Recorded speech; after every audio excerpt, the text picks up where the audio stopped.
everybody. Thanks for coming. My goodness, I can't believe this many people wanted to relive the COVID shutdown.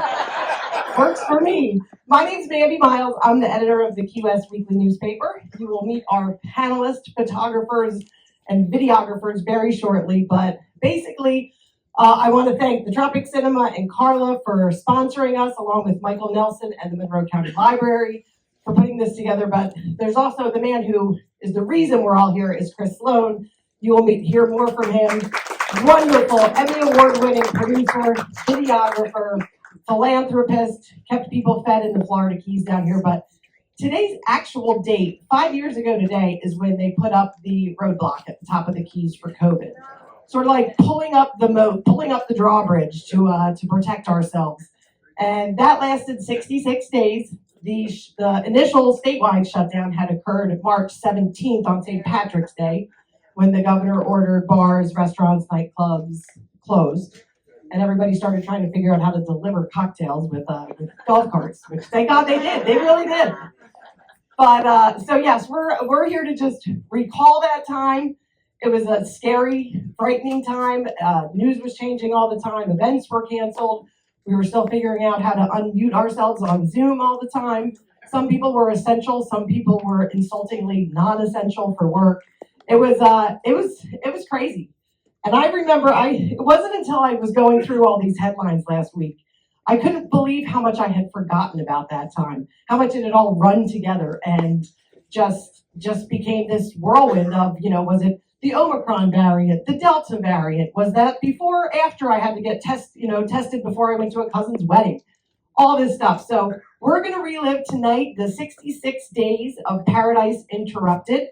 Chris Sloan made a short documentary film about it, and Carol Tedesco and Roberta DePiero produced an entire photo book about it, which is fantastic, and you'll be able to order copies of the second printing this evening. It was a fundraiser for the Sister Season Fund, which at the time, if you'll recall, was raising money. They were selling hand-sewn masks, raising money to help people who were out of work and couldn't pay rent, couldn't pay bills or anything else before any of the stimulus checks came, before any of the state got its unemployment website up and running. So we're going to relive all of that. But first, I want to introduce you guys to Chris Sloan.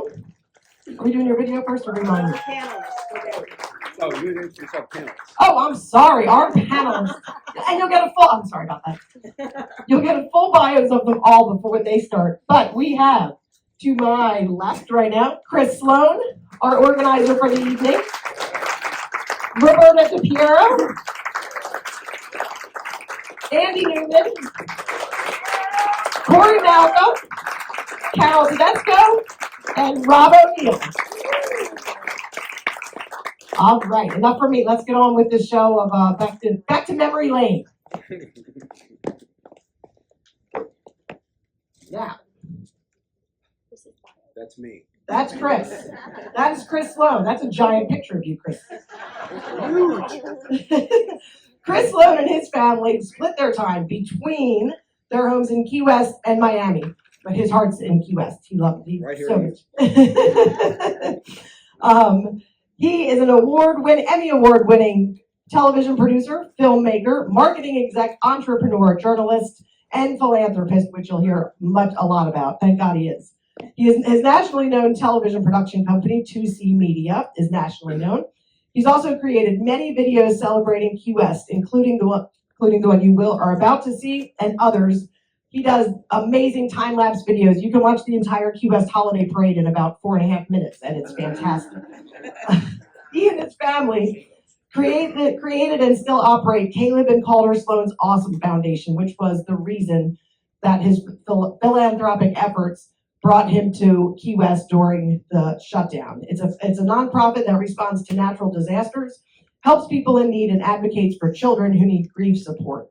And he brings a very unique perspective to this panel because, as I said, when the checkpoint went up at the top of the Keys, we were all down here. I assume most of you were too. We were here in our bubble. Chris was one of the people on the outside coming in. He had to navigate the checkpoint, prove he was legit. He had to get special permission. He was coming down with a tractor trailer filled with food because of the food insecurity that was going on down here when so many of our hospitality workers were out of work. So that's how he started this. Oh yeah, here we go. Good job with all this tech stuff.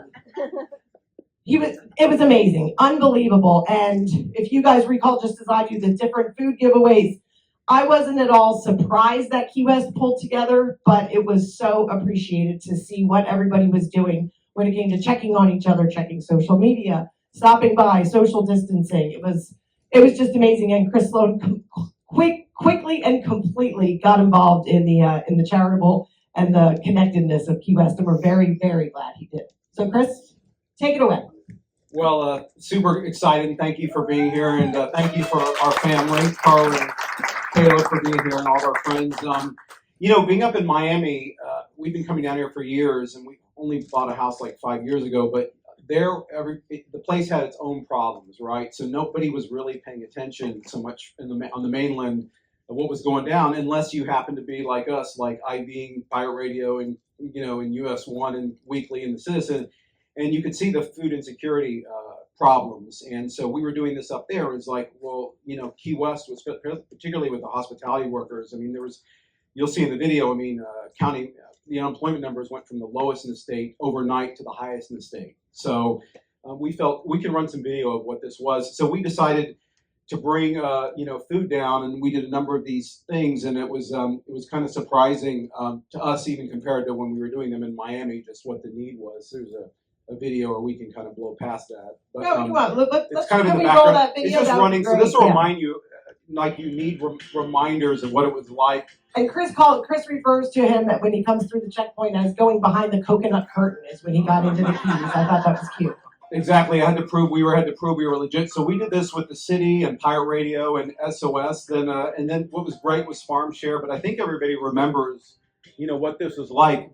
Later in the during COVID, there was, the stimulus package. But this was all very early on. So food insecurity was a real thing, and this wrapped around like White Street like 3 times, and then people are doubling back through. So this was nobody. There was no fights. There was no cutting in line. I mean, that's to me is sort of what at least I don't recall. I don't recall any violence or any of those were my oranges or anything like that. It was a whole new world, and we were figuring it out together. And that's to me was amazing. And I think what inspired us is, again, you'd hear these stories in Key West that were so special, like Mangrove Mike's, or I think it was right. Doing the free lunches. It reminded me of the hurricane with, like Lynn's Hash House, so pop-up restaurant feeding people. And we were like, we want to be a part of it. And as Mandy said, you have to be, not that we're legit. I think that's, you're like MC Hammer. I don't think anybody in this room is legit if they live in Key West. But we had to get, right. So we had to get permission, and it was like, it was a little interesting, going through the checkpoints of like the past like the coconut curtain. You felt like you were entering, like going through Berlin and during the 80s or something. And so I had to get the permission. I have to say that approaching the stretch, driving down, this is the first time I came down. I was actually nervous. Well, these are photos. This is an experience I never left the Keys. I never went above Marathon. I don't think so. It was our Upper Keys editor. I never saw the checkpoints other than in news photos. And it was nervous. So you're holding the letter out. Mr. Officer Rick Ramsey says it's okay to be here, shaking, and they're kind of looking at you. And so I was a little nervous. But then, and as you're driving down, it kind of felt like coming back after Irma, except you didn't see necessarily debris piles. But it was just weird. Nobody was on the road. And I know this was me a long time ago, but it's like Key West. The place at the end of the rainbow.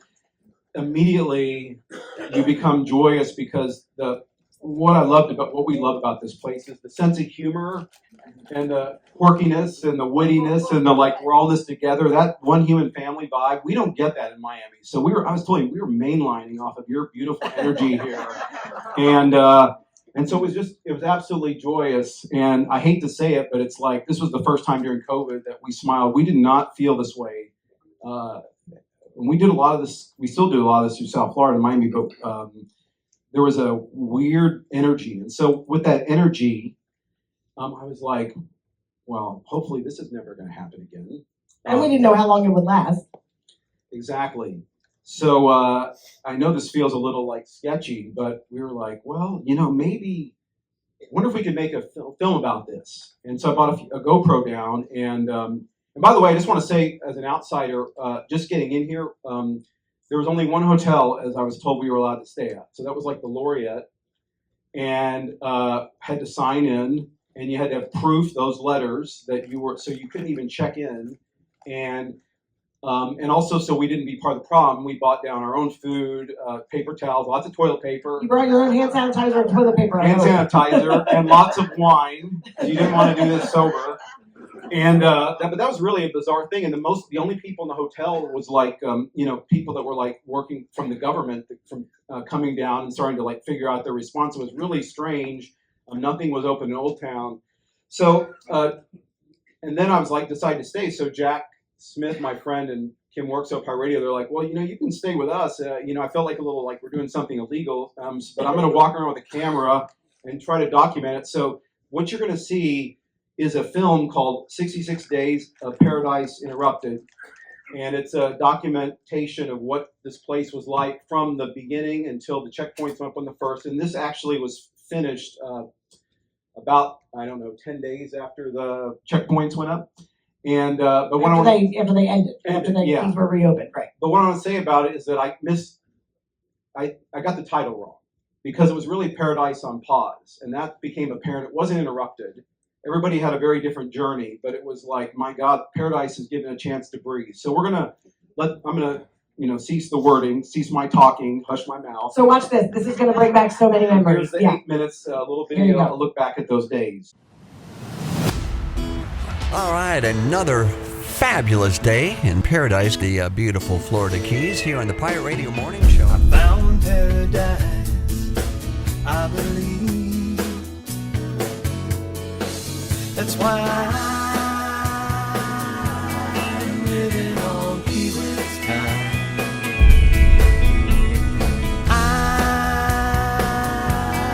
living on Key West time. I'm living on Key West time. I'm living on Key West time.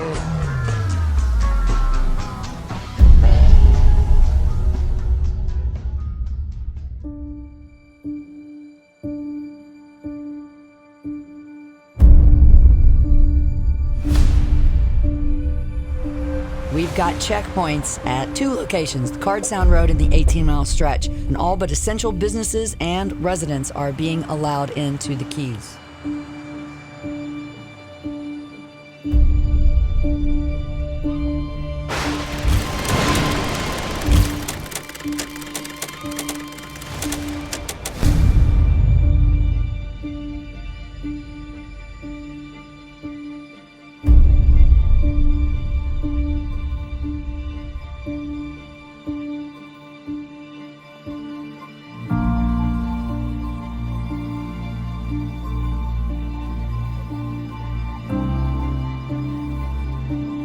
Everybody is on lockdown. Yeah, it's a little bit tough.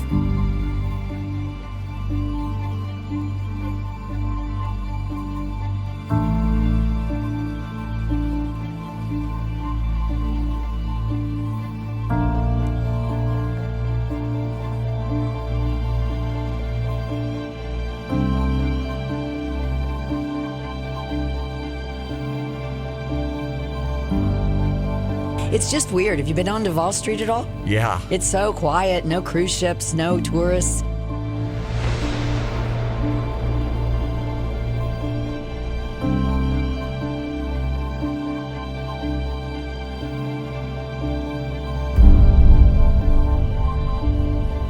All restaurants and bars are closed. Some are offering takeout, not many though.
It's never looked better. Yeah.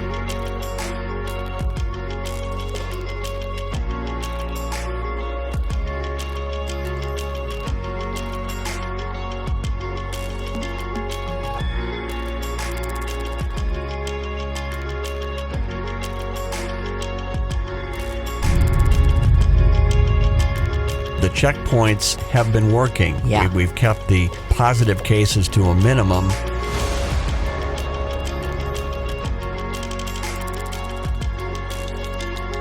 Checkpoints are being lifted on June 1st. Yep. So that's good news for the workers. We can all get back to our life, and our economy should improve soon.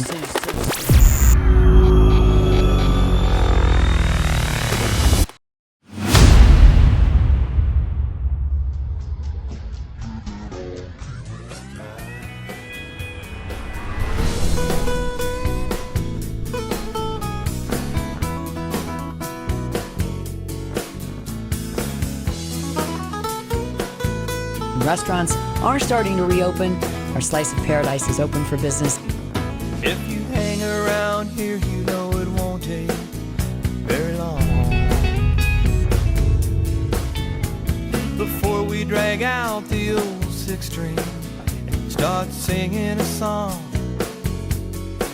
That's 'cause I'm living on Key West time. Got a smile on my face that you can't erase, and I'm feeling. We're going to be back bigger, better, bolder than ever before, because that's how we do it. We're Key strong all the way through. You can look forward to many, many more beautiful days in paradise. I'm living on Key West time. I'm living on Key West time.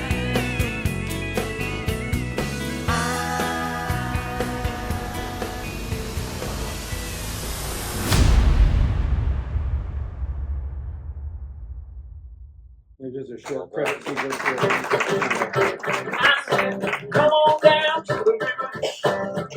That was excellent. I love it. I love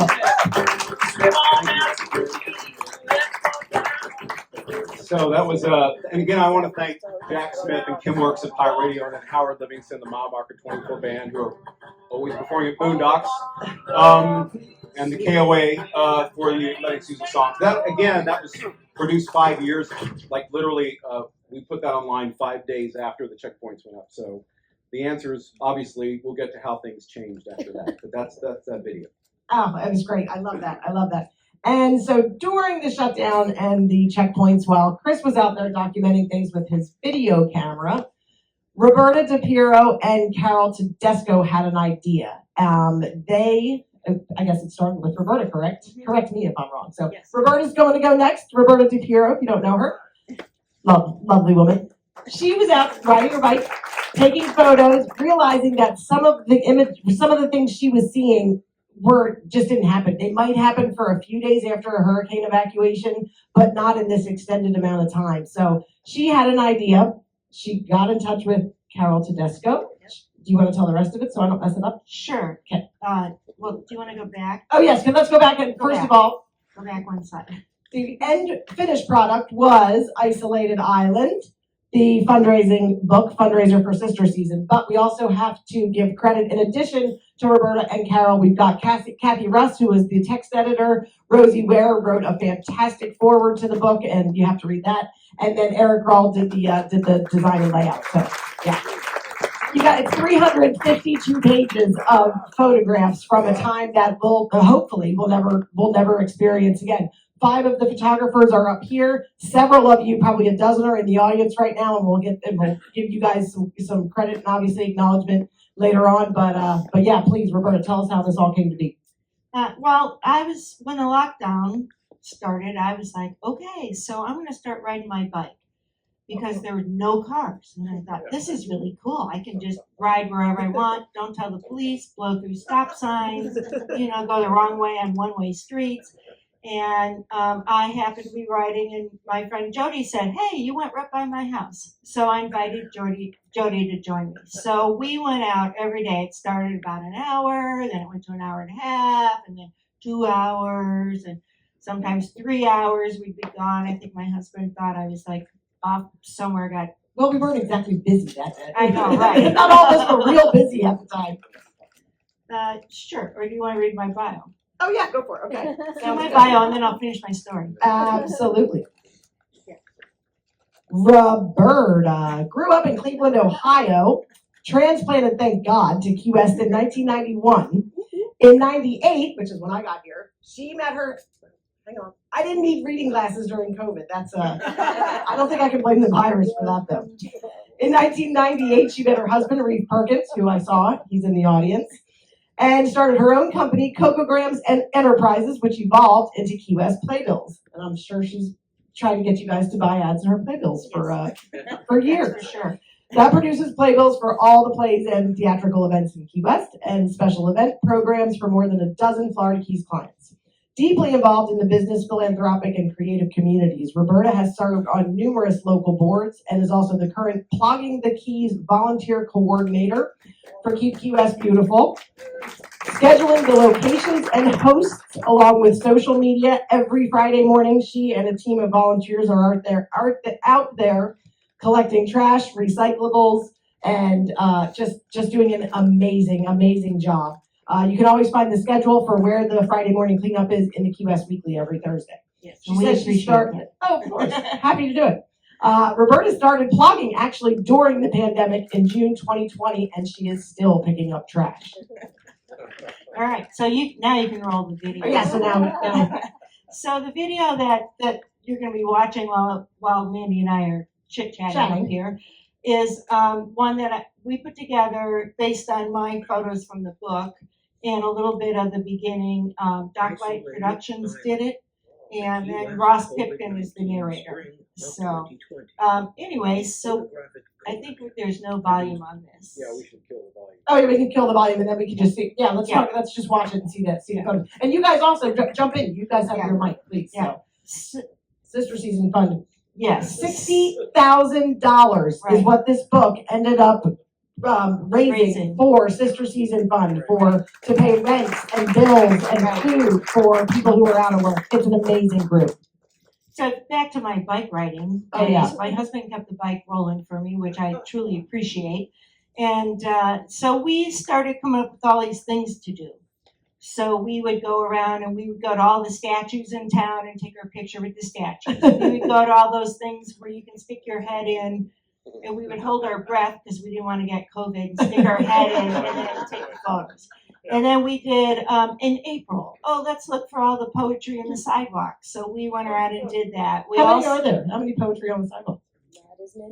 Not as many as there used to be. Yeah, they keep getting, when they're repaving the streets, Ron, wherever you are, you guys keep paving over them. Well, one of the good things was at least they repaved Duval Street during the shutdown, so that worked out well.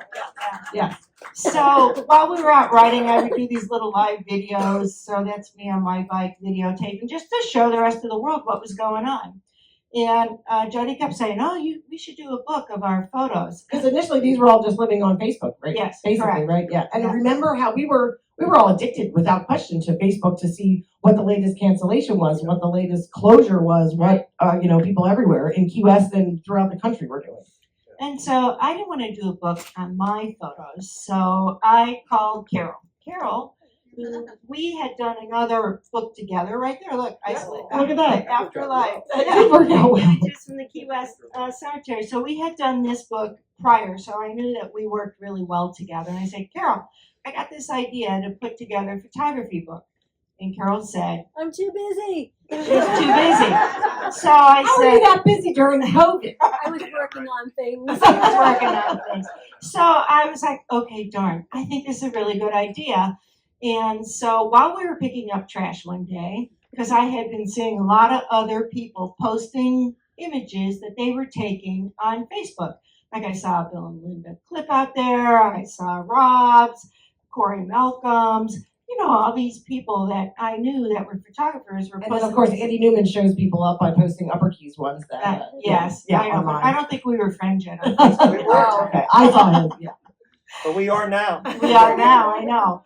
So, anyways, I thought, oh, we should do a book with all these other photographers. So I called Carol again. Carol, okay, what about this idea? What if we coordinate this and we invite other photographers to participate?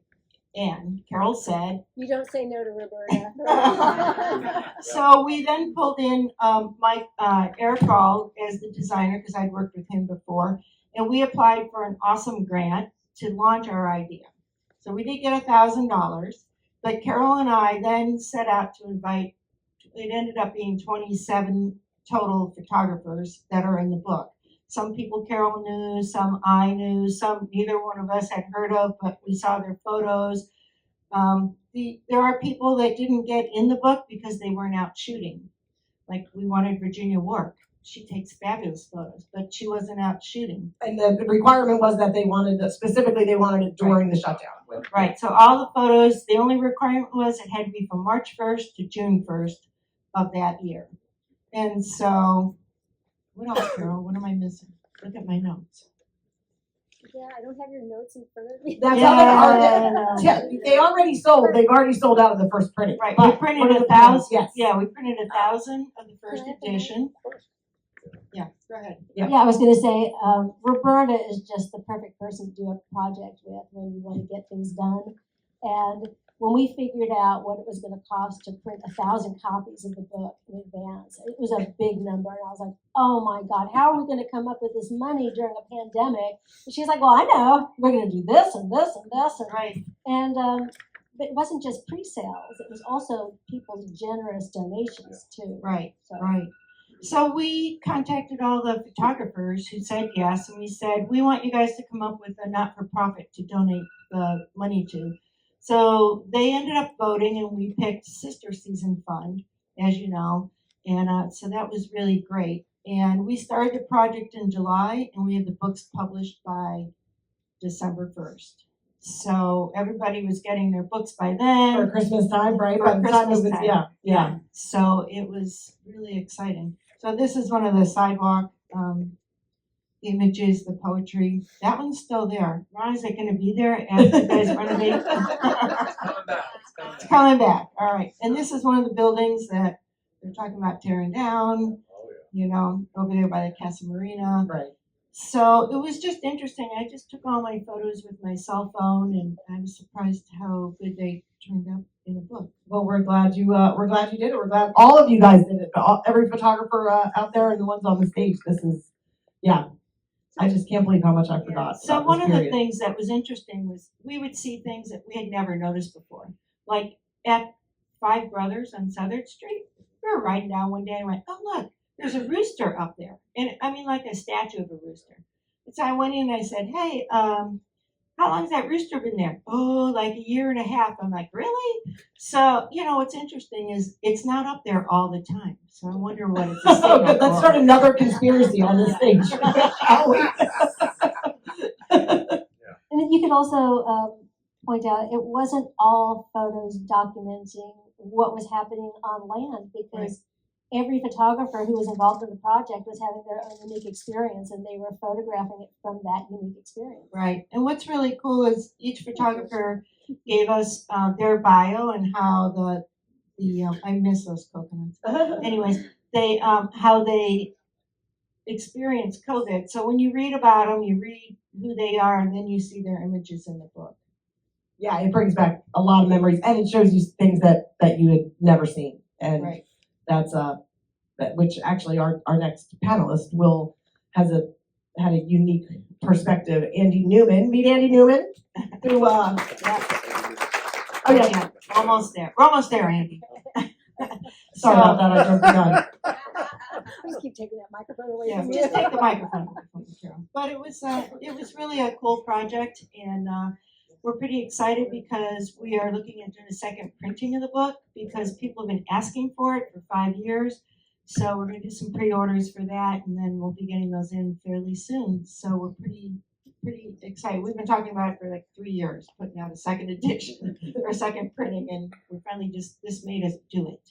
And we'll keep you posted. Yes, As and we will you keep get you it, yeah. posted. You can look in Keys Weekly. Absolutely, yes. We will definitely let you know about that.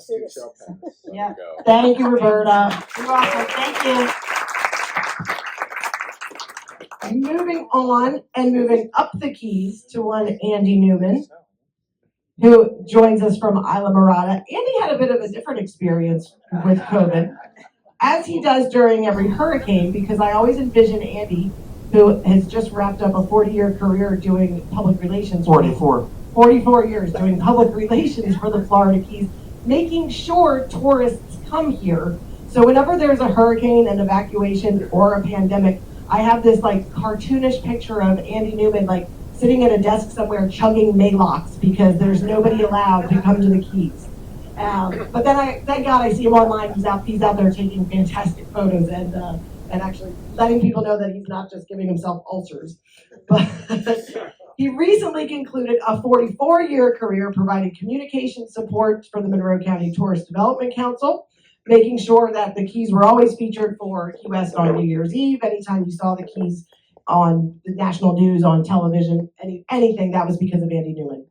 COVID-19 was among a list of crisis challenges that he and his team successfully dealt with to restore and or maintain tourism flow to the island chain.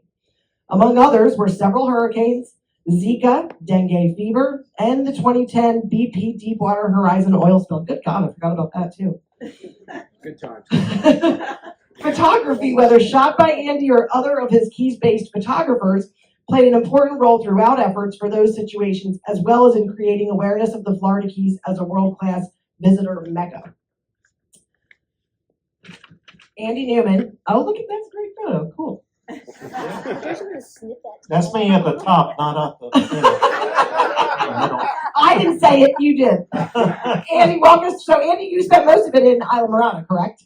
Isla Mirada, the Upper Keys. Yes. So a little bit between Miami and Isla Mirada. Oh, good. So, all right, go ahead. Cycle us through some of your. Okay, sounds good. Thank you very much, Chris. Loved the video. First time that I had seen it, by the way, and thank you very much for including me. So, while these guys never saw the Upper Keys per se, I never saw Key West. I mean, I didn't see Key West for 3 months or so, literally, and that was strange. Fortunately, the gentleman over here, Rob O'Neill, was of great help to us because we obviously wanted to include Key West, and I've known Rob since 1999, 98, maybe earlier, and he does tremendous work. So I came up with a slogan about COVID, and I should have copyrighted it. And it's the only thing certain about COVID was the uncertainty. Think about that, because that's exactly the world that we were in. And now, at the time, you were in charge of letting the world know that the Keys were closed or considering reopening. I don't know if I was in charge, but I played a role. You were the messenger. Certainly played a role in that. Right. And that was different. But I just, I want to say that, you've talked about this, the stress for everybody was incredible. And what was so unbelievable was differing opinions on how serious the virus actually was. I remember at the beginning, I had a little issue with my ulnar nerve, and I managed to get into. And I've been at Mayo in Minnesota a couple of times, and I went back there to do a new procedure in early 2020, and I was talking to the doctor about COVID-19, and he said, it's the flu, and I mean even they didn't know how serious that this was going to be and how much the spread was going to be. So and also about how deaths, and stuff like that. So it's just it's just dizzying. And so I wanted this picture because for me it was spending I thought the Keys were like the safest place to be, so And not to mention that I really do love to fish, and the dolphin were running great at that time. Oh my God! And there was like no competition. Exactly. Okay, Exactly. okay, you're the only boat out there in the weed line. Okay, so anyway, there was so much angst about the economy and whether or not we would ever be able to bring visitors back because we didn't know. Meanwhile, that was our website back then, and you can see on the red banner, Florida Keys remains temporarily closed to visitors, and then we transformed this website, into just a plethora of information about COVID. Some people might actually confuse us with the health department. In fact, at some point, I think we had a little more information than the Florida Department of Health on our stuff. Well, it was amazing. I mean, it was such a group effort too, as to who was getting information from where, what decisions were being made when it came to cancellation. It was amazing. Yeah. So the bottom line, and Stacy Mitchell, who was the director of the TDC at the time, and is here in the room. Stacy, hi. Yep. And so it really was all about doing our best to do the right thing. That's something that we've done for years with hurricanes and safety and stuff like that. Thankfully, yes, I love the efforts on this, but I had the full support of Stacy, the full support of the TDC board. It was a priority to keep our residents safe as well as our visitors. And he had very enthusiastic newspaper media support locally. Yes, we did. We appreciate that. In the meantime, we're charged, even though we don't know, our visitors are ever going to be able to come back. I'm not really sure, but, as we moved along a little bit, we said, okay, we think that's going to eventually happen. So it was so important to maintain awareness of the Keys in the market. So, we produced a ton of messaging about COVID safety. We also knew, like I said, the importance of maintaining awareness. And as we moved into April, we knew that the Keys would eventually reopen to visitors. Hopefully sooner than later, but it was actually later. We wanted to make certain that our markets would not forget about the island chain. What did I do? Oh, I'm sorry about Plunged that. us into darkness. No, I plunged into the dark. Yes. So some of the the content that we tried, we wanted to do live broadcasts, which we did. We wanted to do educational stuff. We took full advantage of our video content, especially the content that communicated the TDC's connect and protect attitude toward environmental stewardship, which Stacy played a huge role in starting in 2018, 2017 or so. And okay, sorry, I'm confusing myself.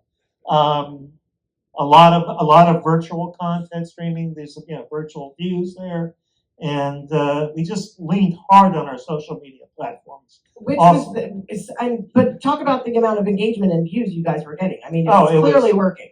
It was huge. And talk about a captive audience where nobody can travel. Yeah. Yeah. And it was just, it was just nonstop. Reminded me of the Gulf oil spill. Waking up at 2:00 in the morning to see the NOAA forecast, what the loop current was doing, and stuff like that. So this was the toughest crisis communications challenge that we have had there. And then, this is like crazy, okay? So I think this is probably the most innovative portion of our work during COVID-19. We wanted to join the effort for the, TDC, join the effort to communicate to people from a health perspective, it's best to stay at home, okay? And for the artwork, we called upon Abigail White's wonderful Conch House, loved that. And it was completely out of the norm for a tourism marketing organization to tell people to stay home, not come to the Florida Keys. Every bone in Andy Newman's it's nuts, but you know what? It was the right thing to do. And then that morphed into something else that we call the Keys at Home Challenge. Oh, I forgot about this. Okay, well, So, Florida Keys fans were invited to upload a short video of themselves recreating a favorite Keys activity, fishing in a bathtub, making a Keys drink or recipe, relaxing by a fake neon palm tree, singing a song about the Keys. And then we narrowed it down. The winner was randomly selected. We got some wonderful videos, okay? And, I don't have time to show them now, obviously, but it was just fabulous. And that wasn't the only promotion that we did, by the way. You might recall that Monroe County Airport's director, Richard Strickland, got a grant and spent $100,000 to bring in a COVID-killing robot that patrolled. This was after the Keys were reopened, okay? And the robot would go around spraying, obviously after midnight. And so when I heard about that, when I talked to Richard about this, it provided the perfect justification for another promotion. And so we launched the Name the Robot contest, and the winning name was R2 Key 2. You remember? Okay, or so. And so now let's get into like the photos of mine that made the book. This is I guess exactly 5 years ago, plus a couple hours today, or so. Not a great picture, but it communicated what was lying ahead. And then, this is the scene, disappointed visitors being turned around and told, nope, you can't come here. Well, and remember some of the fake re-entry cards or IDs people had to come up with? Some of them were like drawn in crayons saying they were Keys residents. It was hilarious. Yeah. So, traffic was very light, and I thought it was important to, and by the way, these images not only were used for the book, but they're moving around the world via the Associated Press and Reuters and some other news organizations. And so, the literally almost empty Keys Overseas Highway, that's the Indian Key Hills that connect Upper Matecumbe to Lower Matecumbe Key.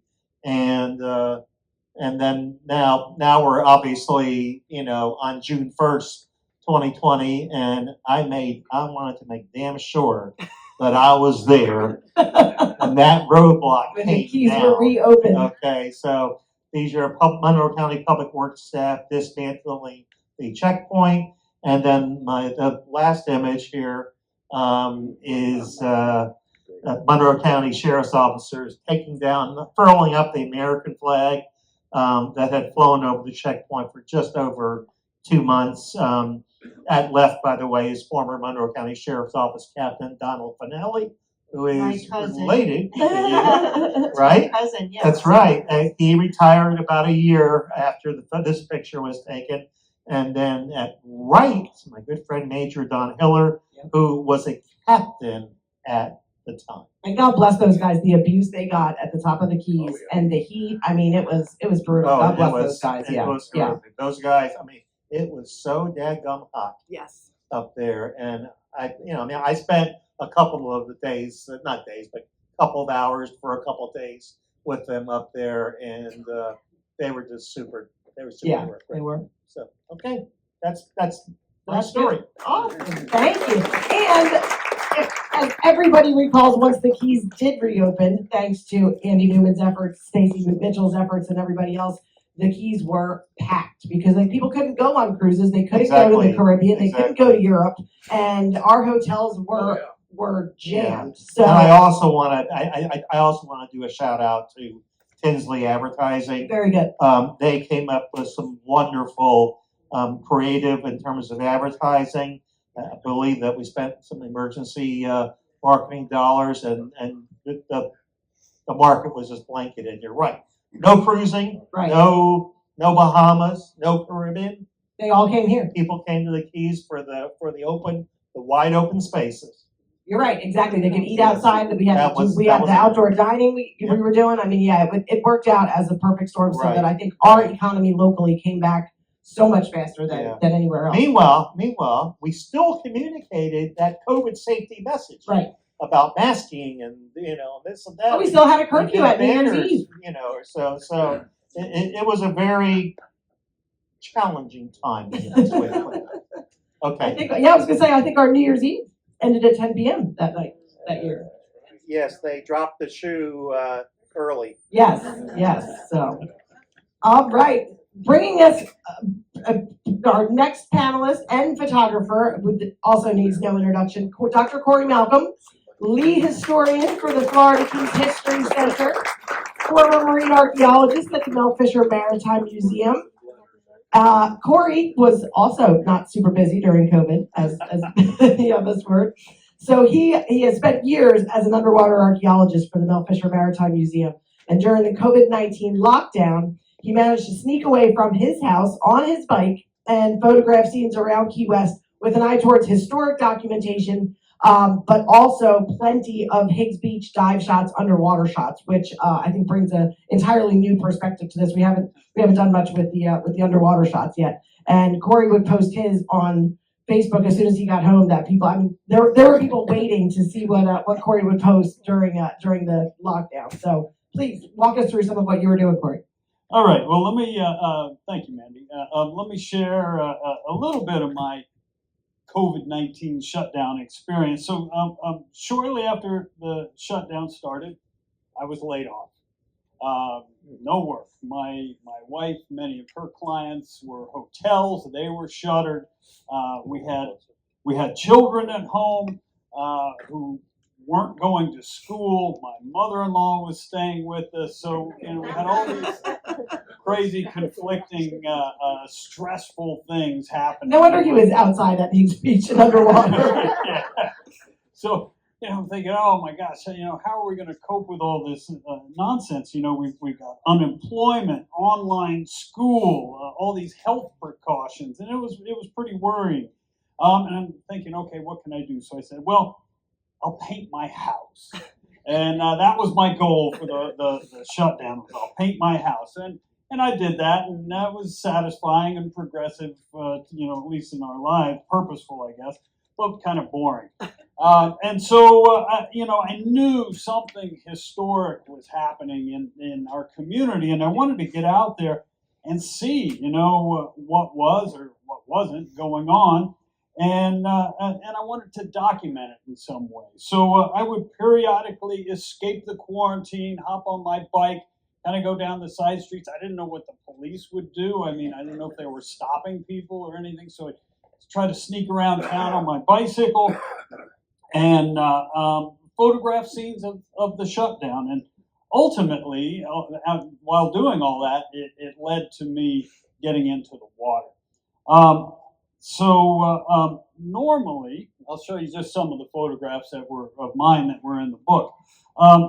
Normally, this is Wall Street, downtown Key West, normally bustling with trolleys and tourists, and here it is, dead empty, only chickens. I don't know if you can make it out in the photo, but right there, those are chickens.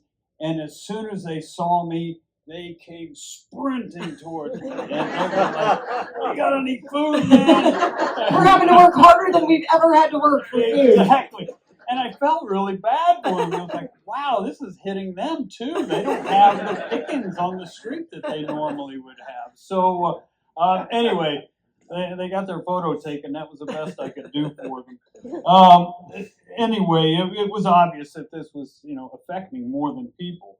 Of course, grocery stores, wow. We all remember, of course, initially at the outset when we really didn't know anything about this virus, it was kind of unsettling to go into the grocery store with other people and, somebody would cough and you would wince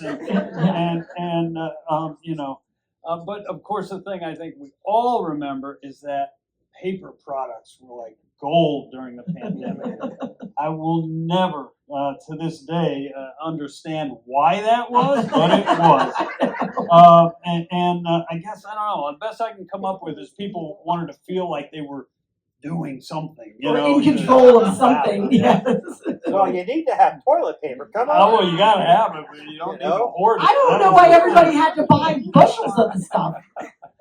Anyway, you can tell that this photograph is a little early in the shutdown because we don't yet have those directional lines Oh, and right, the little right, circles yep. that say stand 6 feet apart, and all that. So Or the that's something. plexiglass in front of cash registers that went up at CVS and stuff, and banks. Yep. So we're not quite to that point yet. Now, of course, all the beaches in Key West were fully locked down. They put this fencing across all of them. You could not access the beaches, it was, in hindsight, those were probably some of the best places that we could have gone to. And that drove people a little crazy because you could social distance on a beach and remain outside. That didn't make a lot of sense to a lot of people. Yeah. So, but we didn't know, exactly how this virus spread. So the closures made sense, and we went along with it. And remember, that was right after spring break. So, one day the beaches were loaded with college kids, and then the very next day they were empty. Yep, closed off. So, I got to say, in my exploring around the island, I was thrilled when I found a chink in the armor, and for quite a while during the shutdown, the Reynolds Street Pier was not closed off, and it stayed open, and that was wonderful for me. I think, honestly, I think the county screwed up. They just didn't, somebody forgot to put a gate across there because everything else was gated except this one entryway, and that's fine. I took advantage of it to go snorkeling. I went multiple times during the shutdown, and I was usually the only person there. There was never another soul. The one exception, and I got a photo of it, was this young woman here who was kind of doing the same thing I was. I never spoke with her. I just happened to take her photo as she was getting into the water. Did you ever get stopped or questioned by anybody as to how you got on the beach? Did you ever get caught? What, I'm sorry? Did you ever get caught? No, Okay. nobody Nobody said messed with anything you. Okay. because there was nobody there. So yeah, never got caught, chased out, nothing like that. I have always enjoyed taking underwater photos, particularly at Higgs Beach. It's sort of my getaway. That old decaying breakwater that runs along there is a really wonderful artificial reef, and all sorts of underwater creatures live either on or around it. And what was really nice about getting in the water is the underwater world was not affected by all this COVID stuff and all the baggage that came with it. So it was a wonderful escape. Fortunately, during the shutdown, there were some absolutely beautiful days weather-wise during that time, and it made for calm, super clear water, and it was nearly perfect for taking photographs. So for me, it was just heaven. Higgs Beach became my getaway spot to do something fun, to get outdoors, to challenge my photo skills, and to stay connected with a part of the world that was just absolutely unaffected by the virus. And I will always cherish and appreciate that experience. I gotta say, one day, 5 weeks after the shutdown began, I went down to the pier getting ready to go in the water, and there was a gate. They had caught on, and they closed off the Reynolds Street Pier. I was bummed, but I gotta say, by that point, where I worked, the Mel Fisher Maritime Museum was just getting its PPP loans, and we were getting back into the get ready to get back to work. So the timing was okay, but I will be thankful eternally for those 5 weeks of water access. Anyway, that's it. Thanks, Lord. Thank you. All right, moving right along to away from this photo.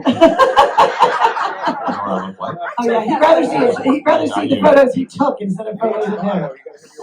All right, introducing Rob O'Neill, who, unlike some others, and he and I were both actually spent most of the shutdown still working as we were working for newspapers. Rob was certainly documenting, as he has for more than 27 years, the island of Key West and the Florida Keys for the Key West Citizen. Having moved here in 1996 from Dayton, Ohio. I'm just going on memory, so now I got to go to my notes. In hopes that he came down in 96 in hopes of getting a job at the Key West Citizen. After 6 months of serving potato skins and cheeseburgers at the old TGI Fridays, he was doing that by day, but he was also taking and processing tourist photos in the pre-digital age, which included some pretty fascinating honeymoon stuff that he had developed at the Pro Photo Lab on Duval Street. After a few months of that, he was ready to head back north to Ohio. But in May of 97, the call came and he had been hired at the paper, and he's been taking photos for the Key West Citizen ever since. He and I worked together at the Key West Citizen from 1998 to 2019 and have remained very, very good friends even since I defected from the Citizen. Somehow. Rob has thoroughly enjoyed documenting the craziness of Key West. He shot countless celebrities who have visited the island, and he has visited Cuba how many times now? 67 or so. 67 trips to Cuba, documenting that island for the past several years, and he does whatever he can when the wind begins to blow. So, Rob, walk us through some of these, I'm assuming, are work-related that you shot for the Citizen, while others were taken on your own.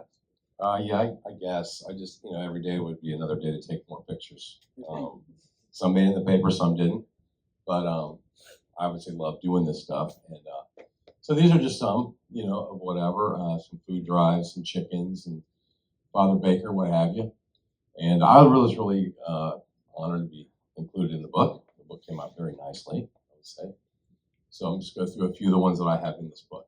Okay. This is a good one. So this is a double, obviously, but this is one of my favorite ones because the one above on March 17th around 4:30 at the beloved happy hour at the Conch Farm, and then they're going to close at 5 o'clock. So I took this photo, and then I ran down to Duval Street, did a similar shot of all the cars and people all over Duval and Green, and then I went back and shot this, and that's around an hour later. That's like 5:30, so you got like a couple bar backs and Casey behind And this the bar. was St. Patrick's Day in Key West, which is typically chaos. Yeah. And the other shot, just take my word for it, the Duval Street's empty, and there's two people in green shirts walking down the street in the course of an hour. So that was pretty graphic. Yeah. So let's see what else we got here. Okay, this is the cranial. I've been working on this for a couple days. Cranial scrape, whatever. Some of those people jammed that thing in so deep for those tests. Yes. It makes my eyes water. Me too. That's a great photo. Was that in the Citizen?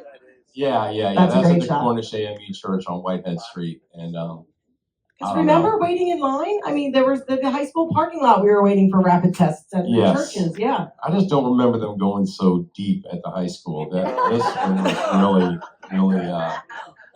Yeah, and I got it. I had COVID for 3 days. Yep. Like I had sore throat and didn't feel well for like 3 days, but that was about it. But I did when we got our own tests that we could do at home. I did take a picture of my positive test, and I will admit I used it to get out of something. You're not the only one. I still have a picture of a positive COVID test on my phone. I admit. This is how we roll.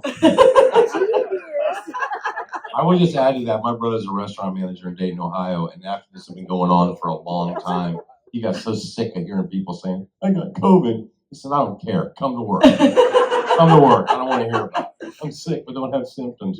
Perfect excuse. Right. All right, let's see. Okay. This is obviously a panoramic picture of Duval and Green. But cheers to the city for redoing that street. Yeah, definitely. This is in April. Yep. I think about a month after, and that's the first time Sloppy Joe's had been tented in 103 years. And I'm pretty sure this one doesn't even have any chickens in it. I don't think there's anything alive in this photo. But anyway, I don't even know there was any wooden slabs. I thought it was all brick. But there's a postal truck. Were those delivering things? I don't know. Yeah, good point. I don't know. I can't remember if we got mail during COVID or not. We did. A lot of things I don't We got remember. mail. All right. Yeah, we had to get Amazon. And then we're talking about the beach. How this, I don't know. This is sometime not long after the lockdown thing. Again, because I kept forgetting that it had been spring break. So Yeah, I remember going down to the beach to do a news article interviewing college kids who didn't know who they had to change their flights to get out of here when they were, when everything was closing. And I think I don't think they were able to shut. Maybe I don't know if they had barricades all along here or not. I can't remember. But the horses, they don't mess around. Don't argue with the cop. They are people movers. Those horses, people. Yeah. Okay. This is one of my favorites. This one, my friend Kenny Crowley and I were driving around looking for photos, and I might have missed this. He pointed it out. I admit it. But definitely pulled over for this one. But the funny thing is that this picture is one of many that I sent to the AP, and I happened to be watching a cable channel that my friends say I shouldn't watch, but it was on there, and I got a screenshot of that. I should have put that one in here instead. But the other thing about this, about the humor, I was telling these guys earlier, Evelina at Schooner Wharf was serving a quarantini drink without entering the bar. She would serve it to you on the boardwalk. Drive through, yeah. And each drink came with a roll of toilet paper. Yes. Got a picture of that somewhere. I remember that. Oh, that's great. But let's see what else. How come you didn't give that to me? And this, I believe, Dr. Galbraith's right over there. This, Sally right there. This is from May 17th, I think. This was during a protest. Yeah, when they got the don't open on one side and open up now on the other side, which was, pretty intense debate. There was a division in town, and I think everybody could understand both sides without question. I mean, it was the keeping it closed was not financially, economically sustainable. That's for sure. Well, like I was telling these guys earlier today too, the COVID and Irma to me get so mixed up together, right? Because there's so many similarities with people wanting to get back into the Keys, basically. And then people didn't want them here because there weren't enough supplies. And we all remember that fun time. So anyway, the last one I think is this one. Beautiful. Which is, this is an aerial photograph. You don't say. But well, actually, I guess there's besides the liveaboards, I count only 3 boats in here. That's unbelievable. No snorkel boats, nothing in the ship channel. Probably never see again. Hopefully. So anyway, that looks photoshopped to me. No, I'm kidding. We don't do that. I'm kidding. I learned from the best. We don't do that. Totally kidding. And that's my ta-da moment. That was awesome. Thank you, Rob.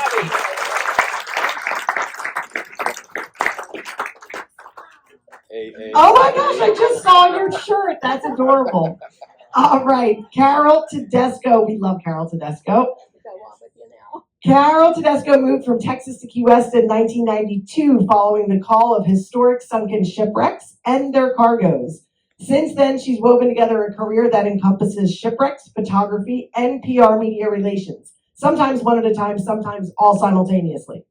Carol says she counts herself fortunate to have spliced together a career she loves, but considers the most meaningful work that she's done to be the one that she undertook during the pandemic, along with fellow local troubleshooters Danielle Holliday and Susie Rondon, assisting Floridians unable to access their unemployment benefits, and co-creating the Isolated Island book as a fundraiser for Sister Season Fund, as a record of the unprecedented time in history. But if nobody remembers, until we were working on this presentation, I had forgotten what a nightmare that unemployment benefits, the statewide Florida unemployment website was. How it was a disaster. It was horrendous. We hadn't gotten any stimulus checks yet. I mean, there was so much concern and stress and people out of work. It was terrifying. And Carol figured out a way to help people and explain that to us, because I mean, there were hundreds at least that you helped. So what happened was Roberta called me and said, you want to put together a book? And I'm like, I'm busy. And what I was working on is, so I'm a gig worker and I'm a publicist and a photographer. And when there's a pandemic, I'm not needed. And so all my clients were like, hey, see you later. And everybody was wondering how they were going to put food on the table. And gig workers were not traditionally part of the unemployment plan. So the CARES Act was enacted. And that was federal, correct? That was federal. Right. And so the federal government put up money for gig workers. Right. But they gave it to the states to administer. And so what Florida did, it set up a system in which you still had to have the same criteria as if you had been a W-2 worker. So Florida, just say, Florida screwed it up, basically. okay, long story short, they screwed it up, and it was really hard for people to get their money. So some of us were working hard to help get people their money, but I think the point of the whole thing is that because of Facebook, we were able to communicate, and instead of me helping me and you helping you, we were able to put our resources together and help each other. Well, Carol ended up hooking up with an actual state worker from the Department of Economic Opportunity who actually knew how to navigate the state's website and the application website. And then she passed that on like a tree branch, thank God, to get people paid and to get them on the state's unemployment. And there were people with the Department of Economic Opportunity inside working with multiple people like me throughout the state and helping. And so in the end, what happened is that if people couldn't follow our directions that we detailed to get in and get your account set up, then we could send letters to these people and say, these are the problems, and then they would work on it from the inside. What a nightmare. Good God. But here's the thing. So people are, I've heard a lot of people say, why look back? Why should we look back at this really awful time? Well, we look back to see what we learned. What did we learn? What did we not learn? What did we not learn that we should have? So, one of my questions is, when this whole thing started, there was already real problems with the state's unemployment system, and it's very difficult and very bulky and outdated. So has anything been done? Has anything been done to fix the system? Because God forbid something like this happens again. And as you see here, we've got the food lines here in Key West, and Julie Hansen, who's the late director of Sister Season Fund, had said that because so many people couldn't access their unemployment payments, they were putting more stress on the food distribution. Their demand for food that the SOS outreach mission and the soup kitchens, their demand skyrocketed. Let's see here. So during the early pandemic, we were renters. My partner Michael and I were renters, and it's a little old house, really cute little old house in Midtown. And I said, there's going to be a lot of rich people from up north who want to come live down here. And I bet this house is going to get sold. And he's like, oh no, there's not going to be a bunch of rich northerners coming down here buying up our real estate. And a few days later, our phone rang.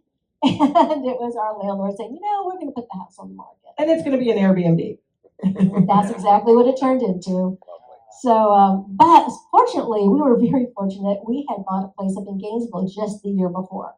So we packed up a U-Haul and moved up to Gainesville. Instead of renting that house out, we became the tenants. And that's where I got a certain amount of perspective, because we love Gainesville. It's a wonderful, wonderful town, but it has a much higher population area and it's spread over a much broader area as well. And it's not the same. There's not the same sense of community. There's not the one human family. And here, it was outstanding. The Coconut Telegraph, which was running by Facebook during those days, kept people going. And I would see somebody post, we don't have any food. Or I have children at home, we don't have any food. And somebody else would say, oh, meet me on the corner of Duval and Simonton and I will bring you some food. And or somebody from a Rotary Club would say, hey, we're doing a giveaway tomorrow at this, kids were, there was no free and reduced lunch at the lunch and breakfast at the schools for a while. So it was pretty amazing that what happened in this community. The way people came together was absolutely just heart-lifting and magnificent, and it didn't happen everywhere. Right. I shouldn't say it was amazing because it didn't surprise me, but it just encouraged me. It's a very special place that we should never, ever take for granted. And people found ways to just entertain themselves and uplift each other. There were portraits and quarantine pods. People would choose little groups that they would socialize exclusively with so that they could stay safe. And of course, it was beautiful. It wasn't beautiful for everybody. It was very, very difficult for some, but there was just kindnesses everywhere. I always remember when somebody posted, we're all in the same boat. They posted on Facebook and somebody jumped down their throat and said, we are not in the same boat. We might be navigating the same storm, but your boat is a hell of a lot bigger than mine to navigate this. So, and that was sort of a good metaphor to me. That stuck out in my mind. That's a perfect way to put it. Absolutely. And we did have an opportunity here to just like revel in nature's beauty, and it was so very beautiful. And that's something that people didn't have everywhere either. You know, New York City, they didn't have that. So if anybody here knows who these children are, I've been trying to find out now. Well, they're 5 years older now. So. But that's Great a lot shot. of my photos here. And thank you very much. That's a great shot. Fantastic. So that's our panel. And now before we finish up, now that we've gone through this with your You want to show that? We're going to show the best. Oh, right. Yeah, we've got a little montage. Okay, go for it. All right. Recognize the photographers. Oh yes, these are the other photographers. Half of them are in the room, and we appreciate that. So there is a montage of photos of the book. And again, talk to Roberta and Carol about pre-ordering for the next printing. And we are so grateful to all these photographers because nobody took any compensation for this. Right. We'll see Yeah. all the names on the video. Oh, I don't have to read the names. Okay. Yeah, we'll see all the names on the video. So we'll roll the video now of the montage of the book.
just makes me feel so good about living in this town. I love that. I love Thank that. you.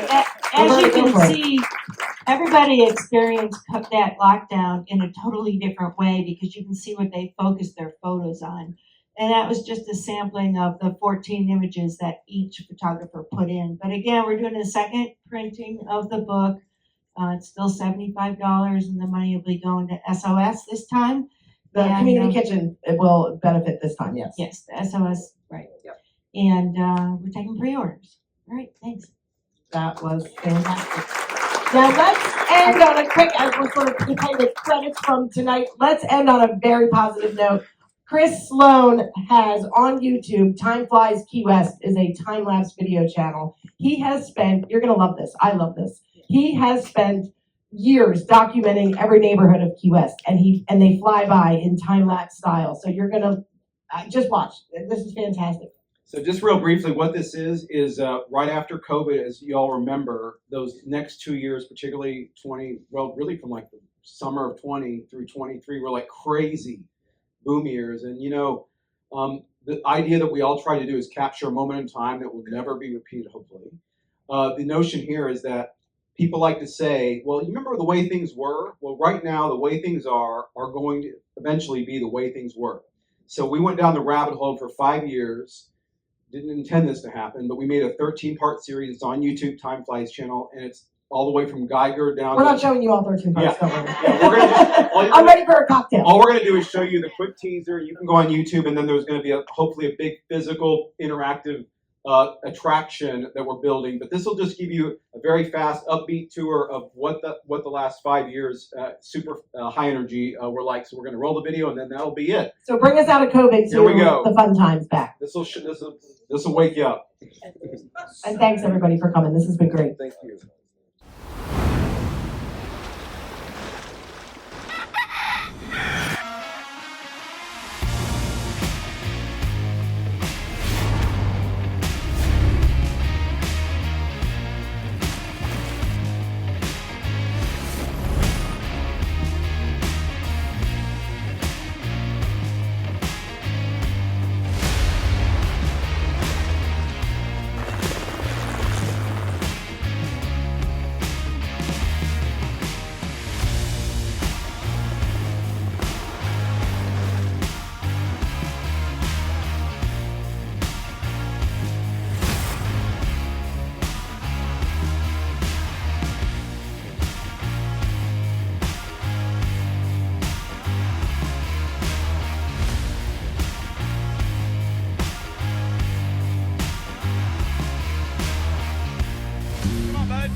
Check it out on YouTube. It was fantastic. Thank you, everybody, for coming. Thank you so much. Have a great night and get home safe. Thanks again to the Tropic Cinema and Monroe County Library, Michael Nelson, Carla, and Eric. Thank you.